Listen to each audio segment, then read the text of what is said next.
খুবই খুশি হয়েছি এবং আমার কৃতজ্ঞতা প্রকাশ করা উচিত। র্যালিটা অনেক বেশি লম্বা ছিল। আমরা প্রথমে আমাদের চিন্তাভাবনা ছিল যে আমরা হয়তো স্ট্রিট ব্রিজের আগে থেকে আমরা ব্যাক করব। তো আমরা রাস্তায় মেইন রোডে ওঠার পরেও আমাদের বুঝলাম যে আপনার উপজেলা থেকে বের হতে পারেনি পুরো র্যালিটা। তো আপনারা যারা ছিলেন আমি আপনাদের প্রতি কৃতজ্ঞ। আসলে পয়লা বৈশাখ আমাদের বাঙালি জাতির ঐতিহ্য এবং তাদের নিজস্ব যে সত্তা তার সাথে জড়িয়ে আছে।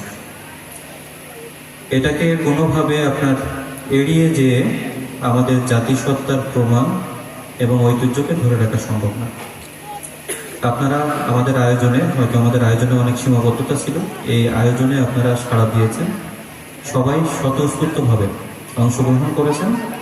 এ কারণে আমি আপনাদের সবাইকে আবারও ধন্যবাদ দিয়ে এবং কৃতজ্ঞতা জানিয়ে আমি শেষ করছি।